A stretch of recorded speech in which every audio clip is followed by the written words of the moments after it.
The order came through every channel at once. Fall back. Fall back to the sole defense line.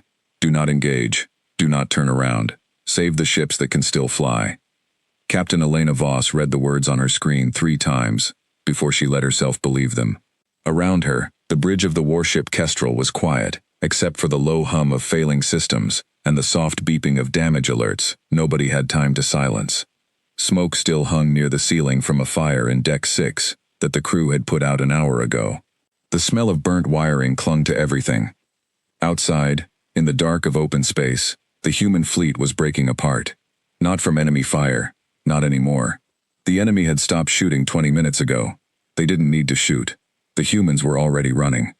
It had started 3 weeks earlier, when the first alien ships appeared at the edge of the Kepler colonies. Nobody in the fleet command had expected them. Nobody had expected anything like them. Ships the size of small moons, moving in patterns that made no sense to human sensors. Weapons that tore through shields like paper. The aliens called themselves nothing that translated. Human sailors just called them the Marauders, because that was what they did. They marauded. They took world after world, moon after moon, and every human fleet sent to stop them came back broken, if it came back at all. Now the last real fleet humanity had, 41 ships strong, was retreating from a battle it had already lost. 12 ships destroyed, 9 more crippled and left behind, because there was no time to save them. The rest were running for the only defense line left, the ring of stations and mines around Earth's home system. If that line fell, there would be nothing after it. Elena Voss sat in her captain's chair with her hands folded in her lap, watching the tactical display. Red dots, the enemy, holding position far behind the fleeing human ships. Blue dots, her own fleet, scattering toward the jump point that would take them home. And one blue dot, slower than the rest, falling further and further behind. That dot was the Kestrel.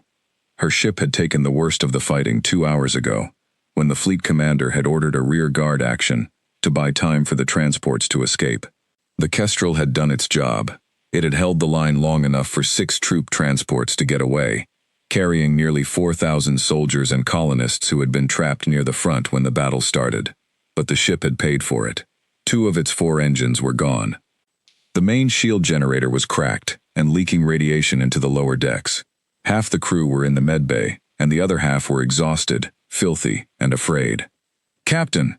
The voice belonged to Lieutenant Marcus Reyes, her second in command, standing at the tactical station with his jaw tight. "We're falling behind the fleet. At our current speed, we won't reach the jump point before the enemy catches up."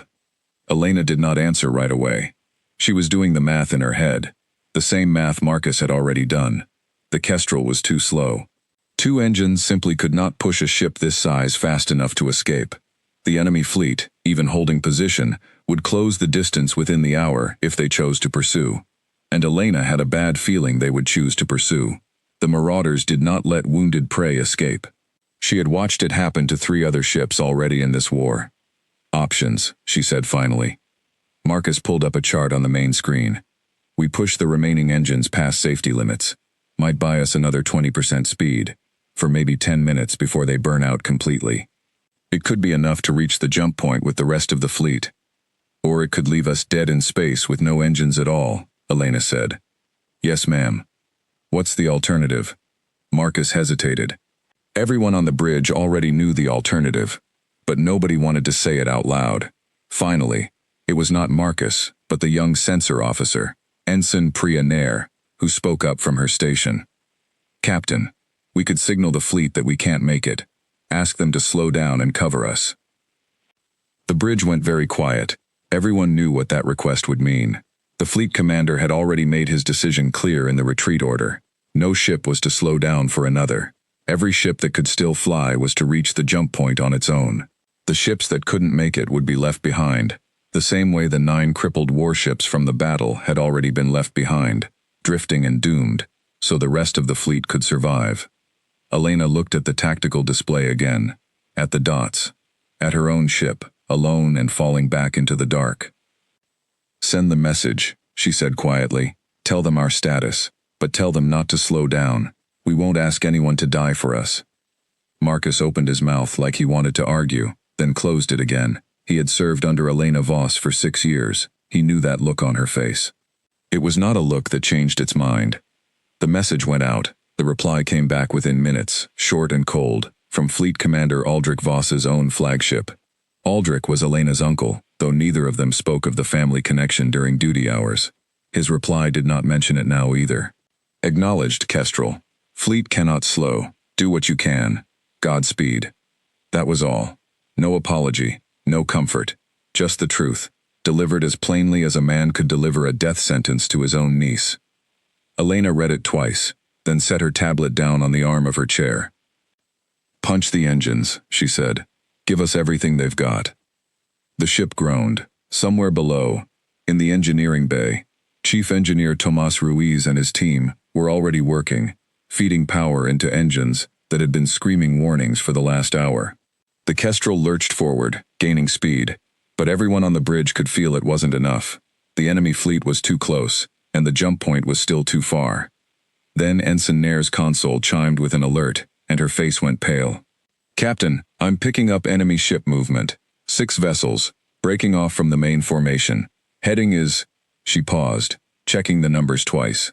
Heading is directly toward us, Captain. They're pursuing. Elena felt something cold settle into her stomach. 6 ships, against 1 crippled warship with barely half its weapons still working. There was no scenario where the Kestrel survived that fight. Time to intercept? She asked. 18 minutes, Captain. 18 minutes. The jump point was 40 minutes away at their current speed, even with the engines pushed to their limit. The math did not work. It had never worked. Elena had known that from the moment she read the retreat order, but some part of her had hoped anyway. She looked around the bridge. At Marcus, standing rigid at his station, waiting for orders. At Priya Nair, young and frightened, but still doing her job.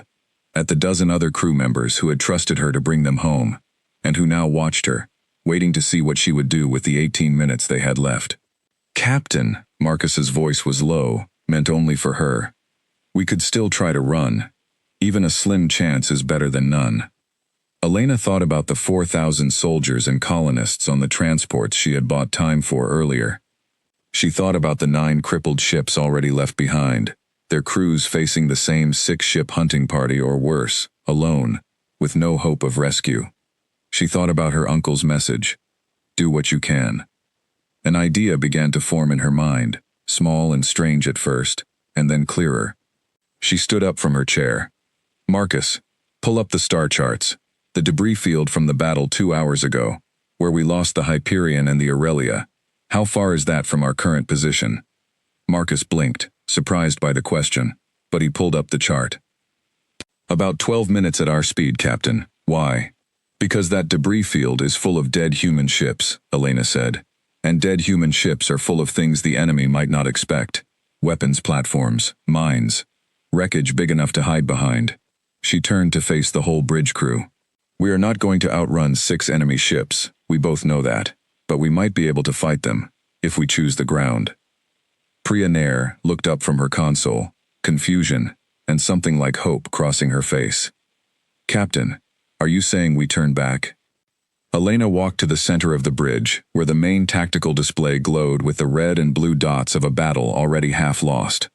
She looked at it for a long moment, at her own ship's dot, so far behind the retreating blue swarm of the human fleet, so close to the 6 red dots hunting it down. Yes, she said. We turn back, not to run from the fight, to choose it. The bridge crew stared at her. This was not what any of them had expected. Every instinct, every training exercise, every year of service, had taught them that when the fleet retreated, you retreated with it. You did not turn a wounded ship back towards 6 enemy warships. That was not bravery. That was suicide. But Elena Voss had spent 6 years learning that sometimes the textbook answer was not the only answer. She thought again of the 9 ships left behind in the battle, of the 4,000 people on the transports who owed their lives to the Kestrel buying them time, of her uncle's cold, honest message, the one that had not ordered her to die, only to try. Listen to me, she said, and her voice carried through the bridge, steady and sure even though her heart was pounding. We cannot outrun them. We cannot win a straight fight against 6 ships with the weapons we have left. But we are not the only wounded thing out here. That debris field is full of ships that died fighting for us. full of weapon systems that might still work if we can reach them, full of cover we can use. She paused, and somewhere out past that debris field, Fleet Command reported at least 2 of our crippled ships were still transmitting distress signals when we lost contact. Still alive, still crewed. If we can reach them before the enemy does, we are not 1 ship anymore. We're 3, maybe 4. Marcus studied her face for a long moment, and then something shifted in his expression, the beginning of understanding. You want to build an ambush, he said slowly, using the wreckage as cover, and whatever crippled ships are still out there as reinforcements. I want to give 6 enemy ships a very bad surprise, Elena said, and I want to do it somewhere they don't expect a fight, in a place full of debris that will make their sensors half blind and their maneuvering difficult. It is our best chance, maybe our only chance. For a moment nobody spoke. Then Ensign Nair, still pale but with her jaw set, turned back to her console. Captain, I can start plotting a course through the debris field now. There's a section near the wreck of the Aurelia, with heavy metal debris. It would block a lot of sensor sweeps. Do it, Elena said. Marcus, get engineering on the comm. I want every weapon system we have left checked and ready, and send a message to any surviving ship in that debris field. Tell them the Kestrel is coming back, and we are bringing a fight with us. The ship's intercom crackled to life a moment later, Tomas Ruiz's tired voice filling the bridge. Captain, you want to explain to me why we're diverting course into an active debris field with 2 working engines and a cracked shield generator? Because it's better than dying in open space with nowhere to hide, Chief, Elena said. Can you keep those engines together for another 30 minutes? There was a pause, and then a short, tired laugh. For 30 more minutes, Captain. I can keep this old girl together, with duct tape and spite if I have to. Elena allowed herself a small smile, the first in hours. That's all I'm asking. She turned back to the tactical display, watching as Ensign Nair plotted the new course, watching the Kestrel's blue dot begin to curve away from the fleeing human fleet, and back toward the darkness where the battle had been fought, where the wreckage of dead ships drifted silent and cold, and where 6 enemy warships were closing in fast. Behind her, on the far edge of the display, the rest of the human fleet continued its retreat toward the jump point and safety, growing smaller and smaller, until soon the Kestrel would be entirely alone, 1 wounded ship turning back into the dark to face an enemy 6 times its strength. Elena Voss did not know if her plan would work. She did not know if the Kestrel would survive the next hour, let alone the war.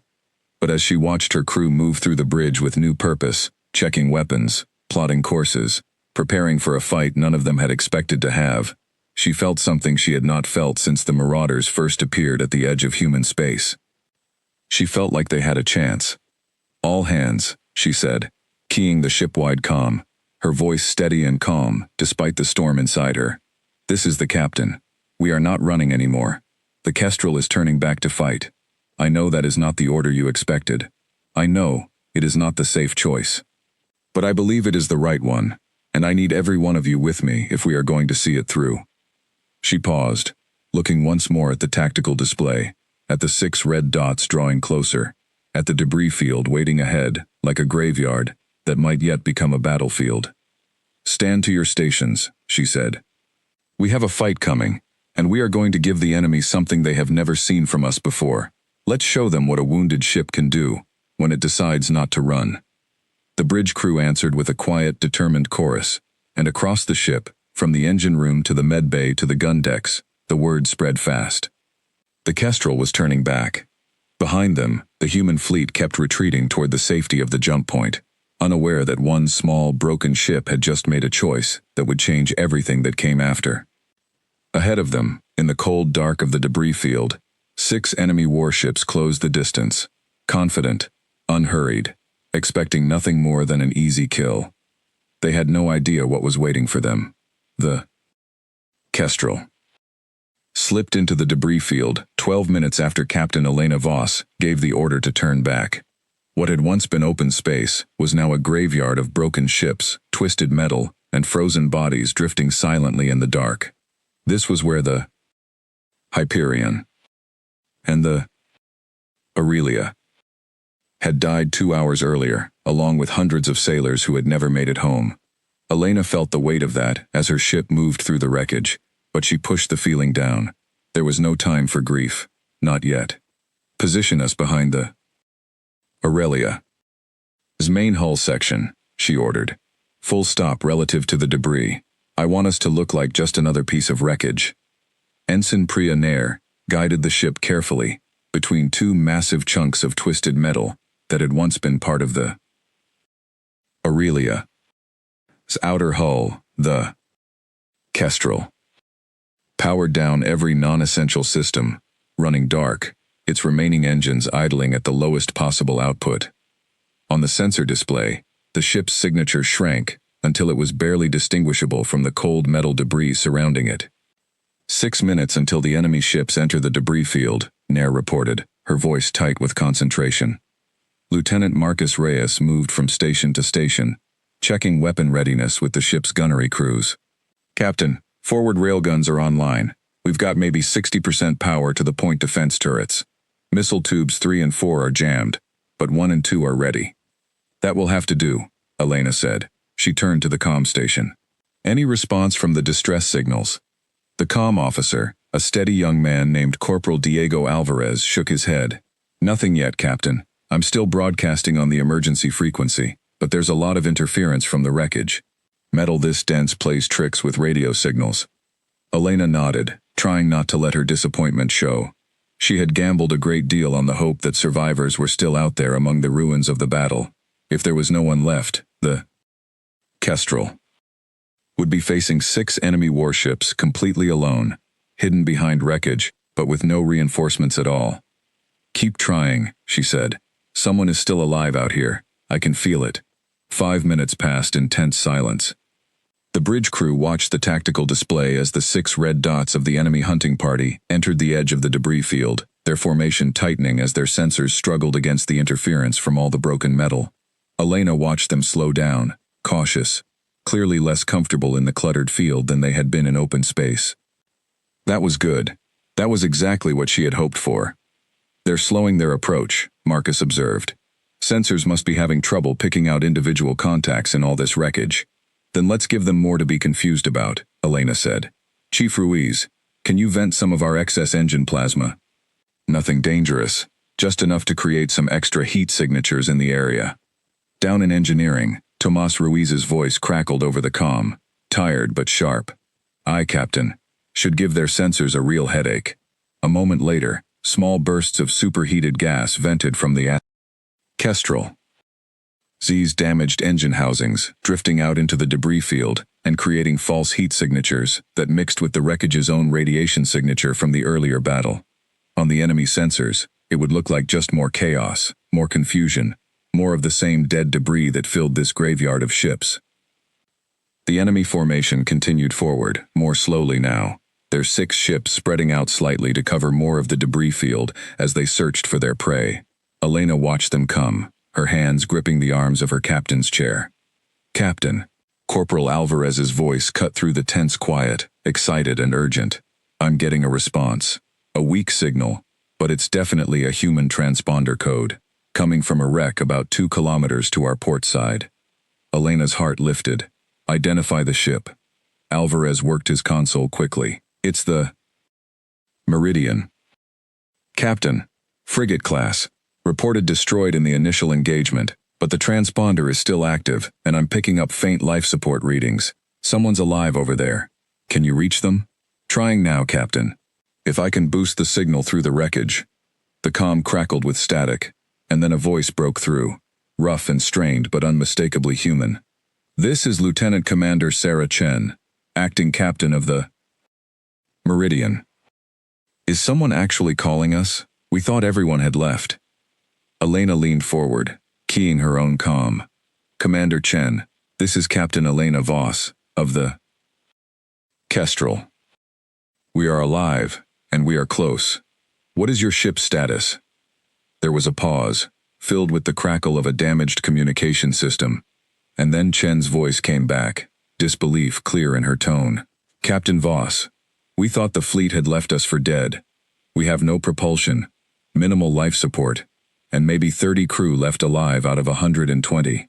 Our weapons are mostly gone, but we still have 2 working point defense turrets and about 40 missiles that didn't get destroyed in the attack. She paused. Captain, why are you still here? The fleet retreat order went out an hour ago. Because I decided the Kestrel wasn't going to leave anyone else behind, Elena said. We have 6 enemy ships entering this debris field right now, hunting for us. I need to know if the Meridian can still fight, even a little. Another pause, longer this time. When Chen spoke again, her voice had changed, steadier, sharper, like a woman who had just been given a reason to keep going. Captain Voss, my crew has been sitting in the dark for 2 hours, waiting to die alone. If you're offering us a chance to go down fighting instead, we will take it every time. Tell us what you need. Elena felt something tighten in her chest, something that was not quite hope, but close to it. Stay dark and stay quiet for now, Commander. Let the enemy pass your position if they can. When I give the signal, I need those missiles ready to fire, and I need your point defense turrets covering our flank. Can you do that? We can do that, Captain. Good. Voss out. Elena turned to Alvarez. Keep broadcasting on that emergency frequency. Low power, short range. If there's anyone else alive out here, I want to know about it before this fight starts. Over the next 4 minutes, as the enemy formation crept closer through the debris field, 2 more responses came in. The corvette. Falcon. Badly damaged but with working forward weapons, and a lifeboat carrying 11 survivors from the destroyer. Ironclad. Who had no weapons at all but did have a working sensor array that could help track enemy movements. Elena directed the lifeboat to a safe position deep in the wreckage, out of the coming fight, but asked its crew to keep feeding sensor data back to the Kestrel. 3 ships, counting the Kestrel. Not the 4 or 5 Elena had hoped for, but enough. Maybe enough. Captain, enemy formation is within firing range of our position, Marcus reported, his voice tense. 2 minutes, until they're deep enough into the field for us to spring the trap. Elena studied the tactical display one final time. The 6 enemy ships had spread into a loose formation, moving cautiously through the wreckage, their sensors clearly struggling against the interference. 3 of them had drifted close to where the Meridian lay hidden. 2 more were passing near the Falcon. His position. The 6th and largest was heading almost directly toward the Kestrel. His hiding place behind the Aurelia. Its broken hull. This was the moment. Elena could feel it, the way a hunter feels the moment before the trap closes, when everything depended on timing and nerve. All ships, she said, opening a channel to the Meridian and the Falcon. Simultaneously, this is Captain Voss. On my mark, I want full weapons fire on your nearest targets. Concentrate fire on 1 ship at a time if you can. We don't have the firepower to win a fair fight, so we are not going to give them one. Commander Chen's voice came back immediately. Understood, Captain. Ready when you are. The Falcon. Whiz Captain, a gruff older man named Petrov, simply grunted an acknowledgement that carried more determination than words could have. Elena watched the enemy ships drift closer, closer, until the largest one was almost directly in front of the Kestrel. Its hiding place, close enough that Elena could see its outline on the visual display, a massive dark shape bristling with weapons and sensor arrays, utterly confident that it was hunting a single wounded prey and not walking into an ambush. Mark, Elena said quietly. The Kestrel came alive, its forward railguns fired first, twin streams of high-velocity metal slamming into the enemy ship's flank at point-blank range, tearing through shields that had not expected an attack from what looked like harmless wreckage. A heartbeat later, missile tubes 1 and 2 fired, sending explosive warheads screaming across the short distance to detonate against the enemy hull. At the same moment, across the debris field, the Meridian and the Falcon opened fire on their own targets, catching 2 more enemy ships completely by surprise.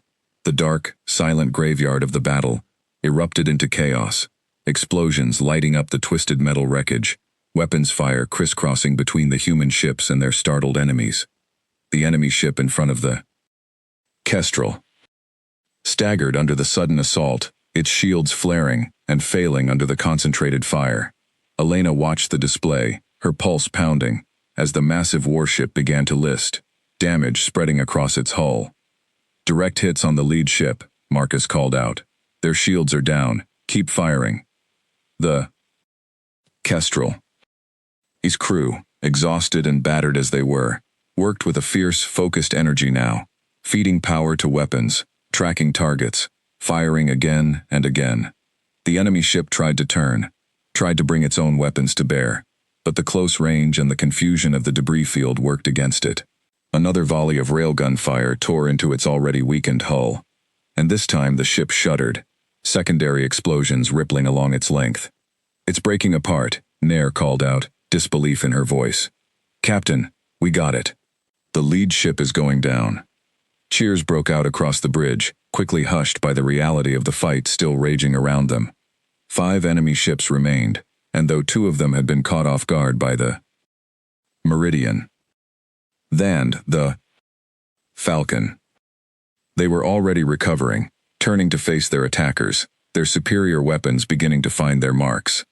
"Captain, the Meridian is taking heavy fire," Alvarez reported urgently. "Commander Chen says they can't hold much longer." Elena's mind raced.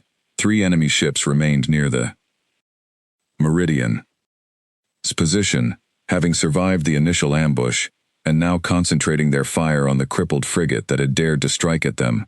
The Kestrel could not reach them in time, not with its damaged engines, not without exposing itself to the 2 ships still active near the Falcon. "Nair, get us moving, now.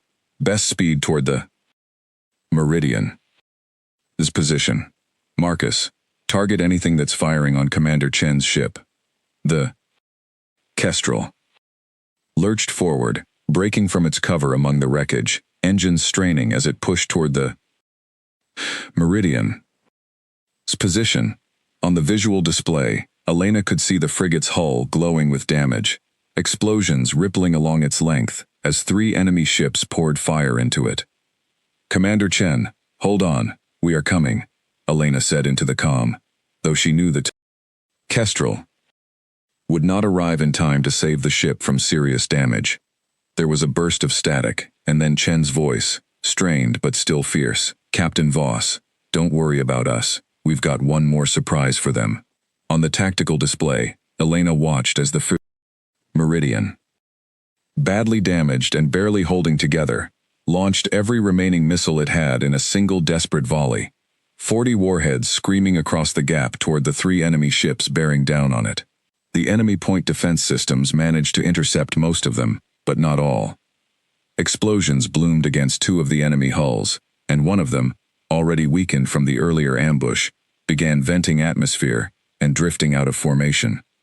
The Kestrel arrived a moment later, railguns firing, adding its own weight to the fight. Between the Kestrel's guns and the damage already inflicted, the 2 closest enemy ships began to fall back, their formation broken, their confidence shattered. But the fight was far from over. 2 enemy ships still pressed the attack near the Falcon's position, and the Meridian, its missiles spent, hung crippled and vulnerable in the debris field, an easy target for the remaining enemy forces once they regrouped.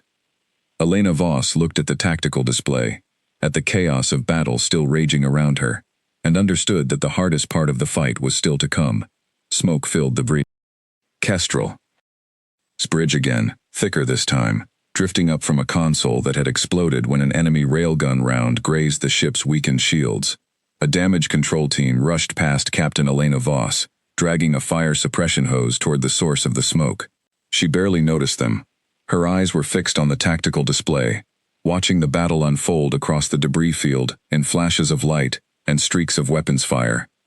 2 enemy ships had broken off from the Falcon's position and were now turning their attention toward the Kestrel and the crippled Meridian. Two more, the ones that had survived the ambush near Chen's ship, were regrouping a short distance away, preparing to rejoin the fight. Only the lead ship, the one the Kestrel had destroyed in the opening moments of the battle, was gone for good. 5 enemy warships remained, against 3 battered human vessels and a handful of survivors hiding in a lifeboat. The odds had not improved. If anything, they had gotten worse. Captain, the Falcon reports they've taken serious damage, Corporal Alvarez said, his voice strained as he relayed the message. Captain Petrov says they've lost their forward weapons array, but they can still maneuver. Tell them to fall back toward our position, Elena said. We need to consolidate, not spread ourselves thin. Aye, Captain. Marcus Reyes leaned over the tactical station, his face lit by the glow of the display, tracking the movement of the enemy ships. Captain, the 2 ships coming toward us are moving fast. They'll be in weapons range in 90 seconds. Elena studied the display, her mind working through the geometry of the coming fight. The Kestrel still had its railguns and a handful of missiles, but its shields were failing, and its engines could not push it far or fast. The Meridian was dead in space, its weapons spent, capable only of using its remaining point defense turrets for close protection. If the 2 approaching enemy ships reached them before the Falcon could regroup, the Kestrel and the Meridian together would still be badly outgunned. Nair, can you get us behind more wreckage? Anything that will break their targeting? Priya Nair's hands moved rapidly across her console, already searching the debris field for cover. There's a large section of hull plating from the Hyperion, about half a kilometer to our starboard. It's big enough to block line of sight from at least one angle, Captain. Take us there. Slow and careful. We don't have engines to spare for anything fast. The Kestrel limped toward the wreckage, its damaged engines protesting with every meter of movement. Elena watched the enemy ships close the distance on the tactical display, feeling the familiar tightness in her chest that came before every battle, the fear that never quite went away, no matter how many times she had faced it. Captain, this time, it was Chief Engineer Tomas Ruiz, his voice cutting through on the comm from engineering, tense and urgent. I need to tell you something about Engine 2. The strain from that maneuver back at the ambush point cracked something in the containment housing. I've got a team on it, but if that engine goes critical, it's not going to be a small problem. Elena felt a chill run through her. How long until it becomes critical, Chief? Hard to say for certain. Could be an hour. Could be 10 minutes if we push it hard again. I'd recommend keeping Engine 2 at minimum output until we can get it properly sealed. Understood. Do what you can, Chief. She closed the channel and looked back at the display, weighing this new problem against everything else demanding her attention. A cracked containment housing meant the Kestrel could not risk any more hard maneuvers, not without risking a catastrophic engine failure that could kill the entire crew. And that meant the ship's mobility, already limited, was about to become even more restricted, right when the enemy was closing in for what would likely be the final phase of the battle. Enemy ships entering weapons range, Marcus reported. Bring the railguns to bear, Elena ordered. Target the lead ship's engines if you can get a clean shot. If we can't outmaneuver them, we can at least try to slow them down. The Kestrel's gunnery crews, working with practiced precision despite their exhaustion, tracked the approaching enemy ships and opened fire the moment they came within range. Streams of high-velocity rounds lanced out across the debris field, some striking home against the lead enemy ship's shields, others going wide, deflected by the chaos of wreckage drifting between the two forces. The enemy ships returned fire, and this time the Kestrel's weakened shields could not fully absorb the impact. The ship shuddered violently, alarms blaring across the bridge as damage reports flooded in from multiple decks. Shield generator is critical, Nair called out, checking her readouts with growing alarm. We're at 30% and dropping. Divert all non-essential power to shields, Elena ordered. Marcus, keep those railguns firing. We need to slow them down before they get close enough to finish us. The battle raged on, the galaxy. Kestrel trading fire with the two lead enemy ships while the Meridian used its remaining point defense turrets to intercept incoming missiles and small craft that the enemy launched to try to overwhelm the crippled frigate. Elena watched the fight unfold with a growing sense that they were losing ground, that the enemy's superior weapons and numbers were slowly grinding down the human ship's ability to resist. Then, on the far side of the debris field, something changed. "Captain, I'm reading new contacts," Nair said suddenly, her voice sharp with surprise. Multiple new contacts, approaching fast from the direction of the original battle site. Elena's stomach dropped. More enemy reinforcements would be the end of them. "Identify the contacts." Nair worked her console frantically, cross-referencing the new signatures against the ship's database. A long moment passed, and then her face changed, shock giving way to something like disbelief and hope. "Captain, they're human. I'm reading human transponder codes. Captain, it's the Valkyrie and the Osprey. Both listed as destroyed in the initial engagement report. They must have been drifting silent, just like the Meridian." Elena felt a surge of something she had not allowed herself to feel since the retreat order first came through. Hope. Real hope. "Can you raise them?" "Trying now, Captain." A moment later, a new voice crackled over the comm, gruff and battle-worn, but very much alive. "This is Captain Okonkwo Diallo of the Valkyrie. Hailing anyone still fighting out here. We picked up the weapons fire and figured we'd come see what all the noise was about." There was a pause, and then something that might have been a dry laugh. "Looks like we're not the only ones who decided not to die quietly." Elena keyed her comm, relief and determination mixing in her voice. "Captain Diallo, this is Elena Voss, of the Kestrel. We are very glad to see you. What is your ship's status?" "Damaged, but we've still got teeth, Captain Voss. Forward weapons are operational, and the Osprey here has a working missile battery. We heard your distress broadcast about 20 minutes ago, and decided it was worth the risk to come find out what was happening. Looks like we made it just in time." On the tactical display, Elena watched as the two newly arrived human ships, still bearing scars from the earlier battle, but very much combat capable, moved to engage the enemy ships that had been pressing the attack against the Kestrel. Then, Meridian. The sudden appearance of reinforcements caught the enemy formation off guard, forcing them to split their attention and their fire. "All ships," Elena said, opening a channel to every human vessel now fighting in the debris field. "This is Captain Voss. We have the enemy divided and confused. I want concentrated fire on the two ships nearest the Meridian's position. If we can take them down, we even the numbers." The response came back from multiple ships at once, a chorus of acknowledgments from captains and crews who, 20 minutes earlier, had believed themselves abandoned and doomed, and who now found themselves fighting alongside each other with a fierce, desperate determination. The battle shifted, with the Valkyrie and the Osprey adding their weapons to the fight. The human ships began to coordinate their fire more effectively, concentrating their limited firepower on single targets rather than spreading it thin.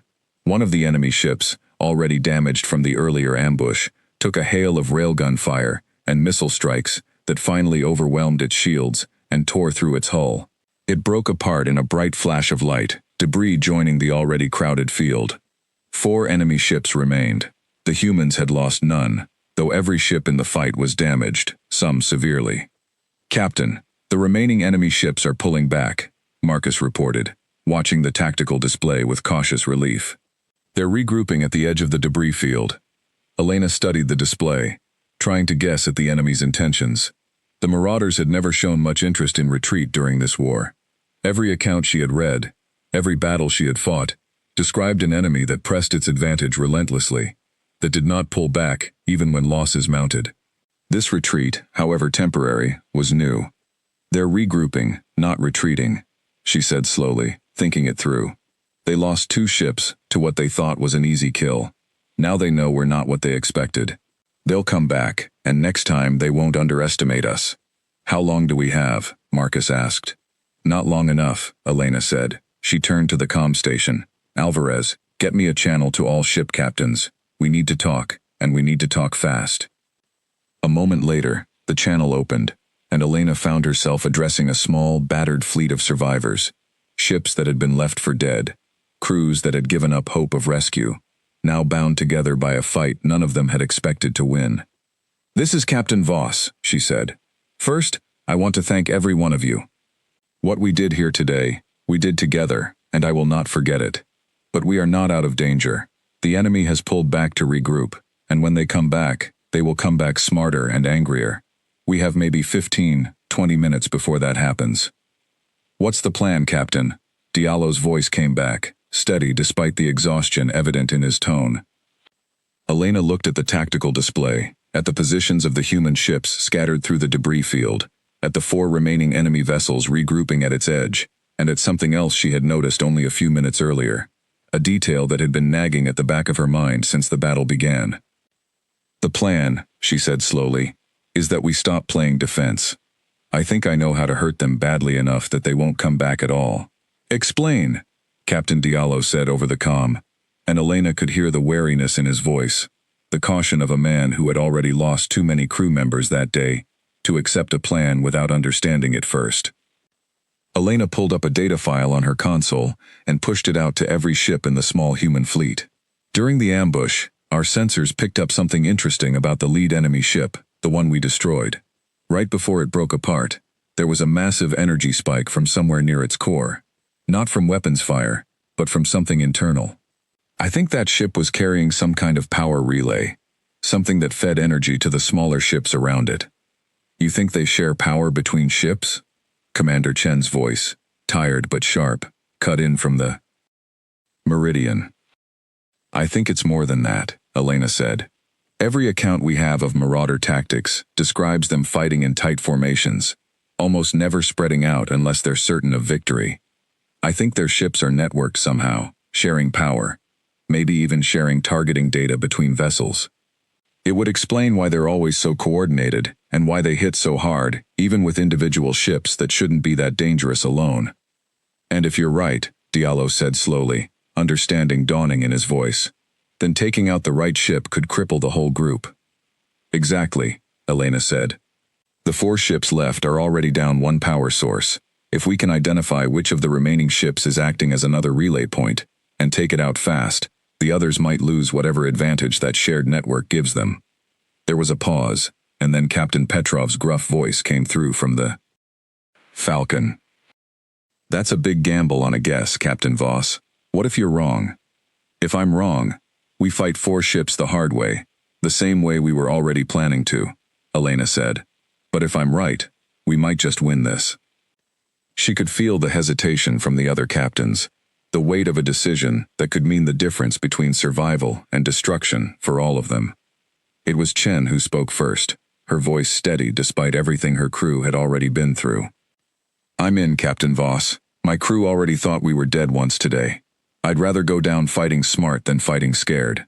One by one, the other captains gave their agreement, until finally, Petrov's voice came through again, resigned but resolute. "All right, Captain. We'll follow your lead. What do you need from us?" Elena studied the tactical display, watching the 4 remaining enemy ships as they held position at the edge of the debris field, clearly regrouping, and likely repairing whatever damage they had sustained. She needed to identify which of those 4 ships might be serving as a secondary power relay, and she needed to do it before they finished regrouping and came back to finish the fight. "Nair, pull up every sensor reading we captured from the destroyed lead ship," she said. "I want to know exactly what that energy signature looked like right before it died. If one of the remaining ships is putting out something similar, even faintly, that's our target."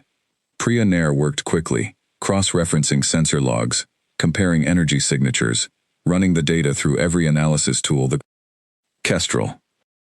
Lee's damaged systems could still manage. Minutes passed, tense and silent on the bridge, broken only by the soft beeping of Nair's console and the distant sound of damage control teams still working to repair the ship's failing systems. "Captain, I think I found something," Nair said finally. One of the 4 remaining ships, the second largest in the group, is putting out a very faint energy signature that matches part of what we saw from the destroyed ship. It's subtle, but it's there. Show me. Nair pulled up the data, and Elena studied it carefully. The pattern was there. Faint but consistent. A low-level energy fluctuation that matched almost exactly with what they had recorded, moments before the first enemy ship's core had gone critical. It was not conclusive proof, but it was enough to act on.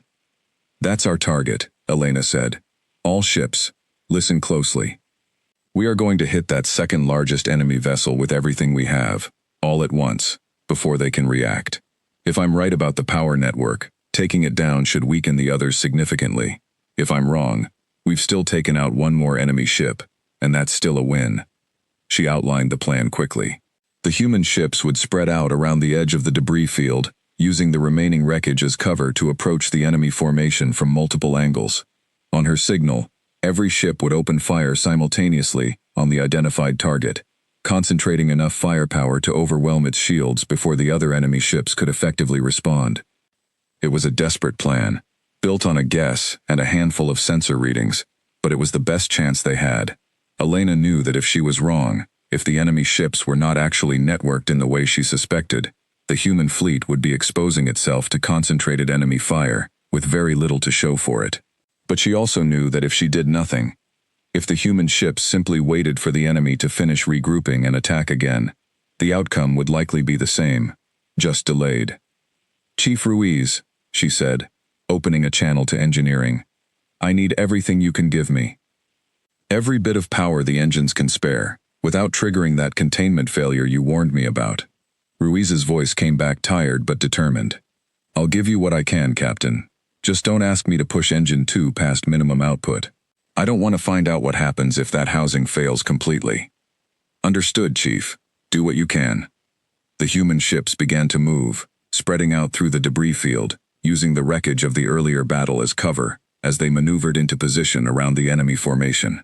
Elena watched the tactical display with growing tension, knowing that every second brought them closer to either a decisive victory or a devastating defeat. "All ships in position," Marcus reported after several long minutes. Elena took a breath, steadying herself.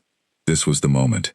Everything they had fought for since the Kestrel turned back from the retreating fleet had led to this single, desperate gamble. "Fire," she said. The debris field erupted into chaos. Every human ship opened fire simultaneously on the designated target, railguns and missiles converging on the second-largest enemy vessel from multiple directions at once. The enemy ship's shields flared brightly as they absorbed the sudden onslaught, but the concentrated firepower was too much, too fast, for the shields to hold. Within seconds, the enemy ship's shields collapsed entirely, and the follow-up volley of weapons fire tore into its exposed hull.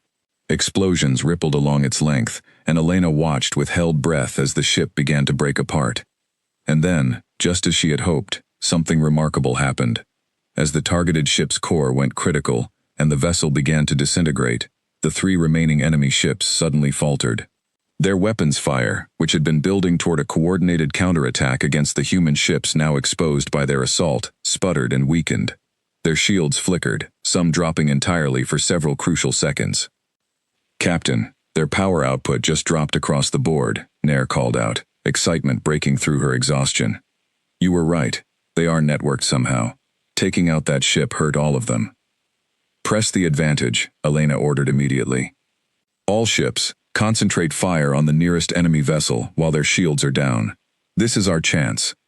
The human fleet, battered and exhausted but fueled by the sudden shift in momentum, poured everything they had into the weakened enemy ships. The Valkyrie and the Osprey focused their fire on the closest enemy vessel, its shields still flickering from the network disruption, and within moments its hull began to buckle under the sustained assault.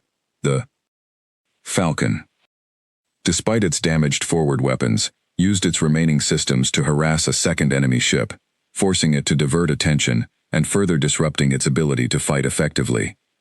The Kestrel and the crippled Meridian together targeted the third and largest remaining enemy ship, the one that appeared to be the formation's leader, Elena watched as her ship's railguns, firing in coordination with the Meridian's point defense turrets, chipped away at the enemy vessel's weakened shields.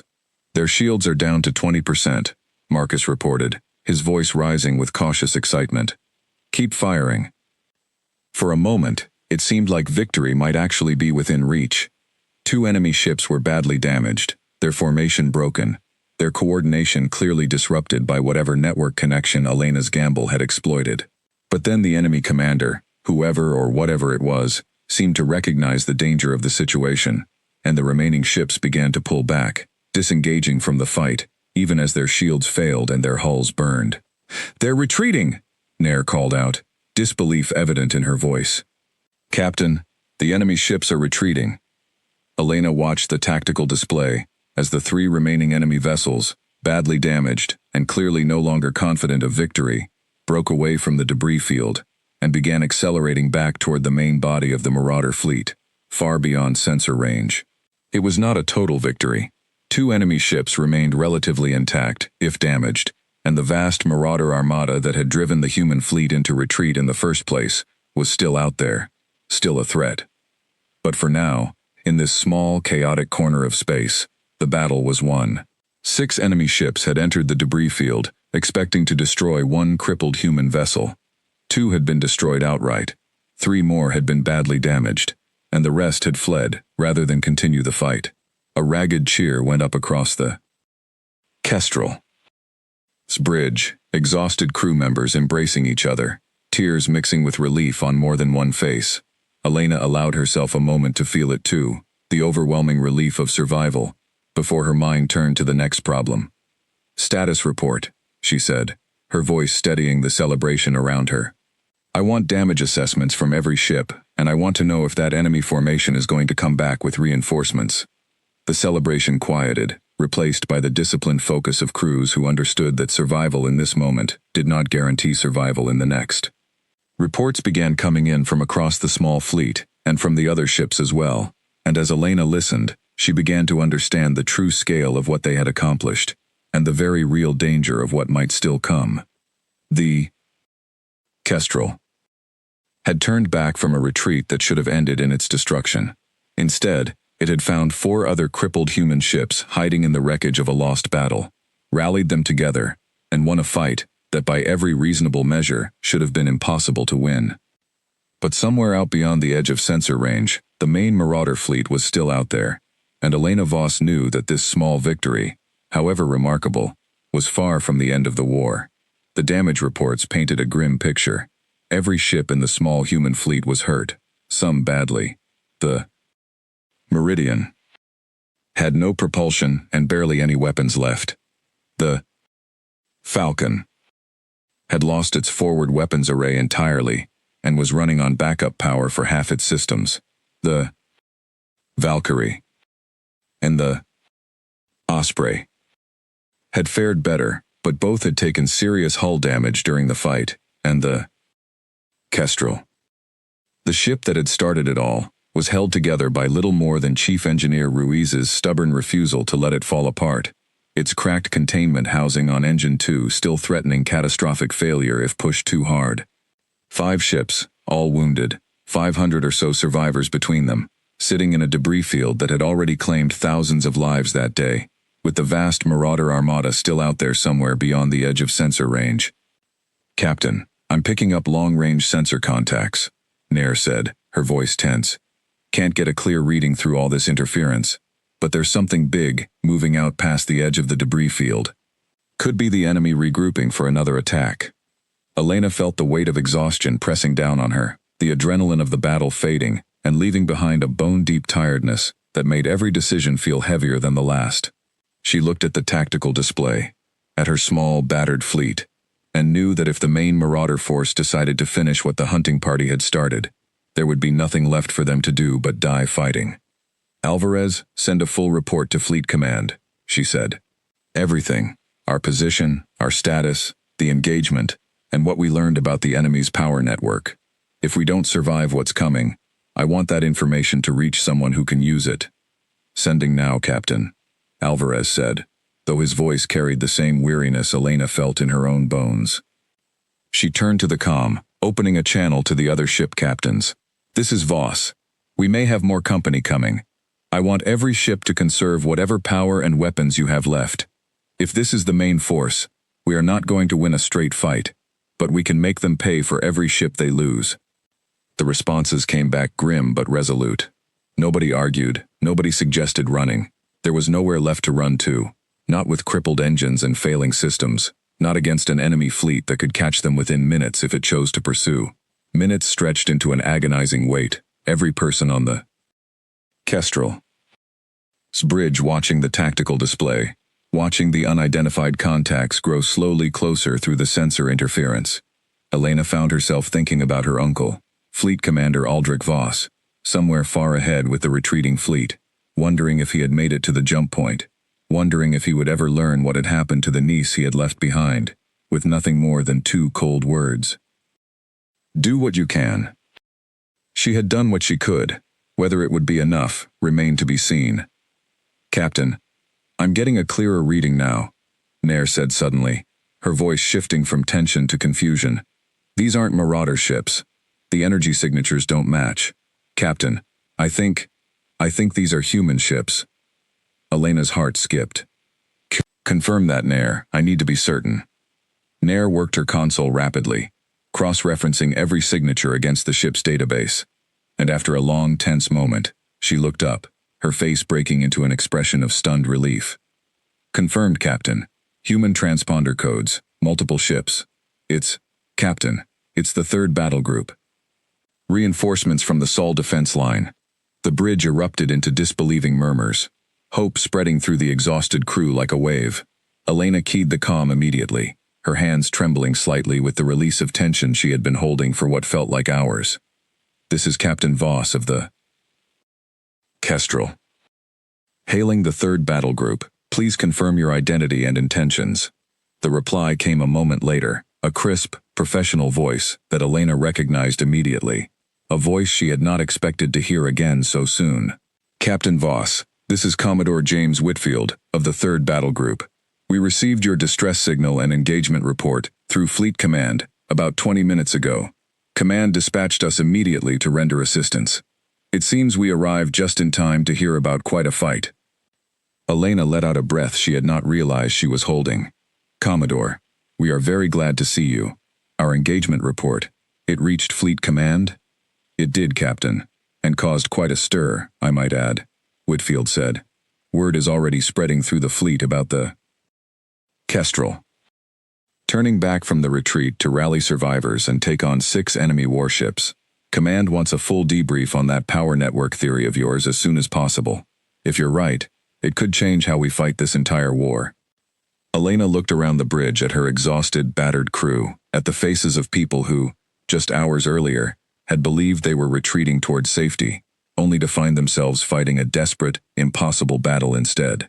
She thought of Commander Chen and her crew on the Meridian, of Captain Diallo and the Valkyrie, of Petrov and the Falcon, of every ship and every sailor who had chosen to fight rather than accept the fate that had seemed certain.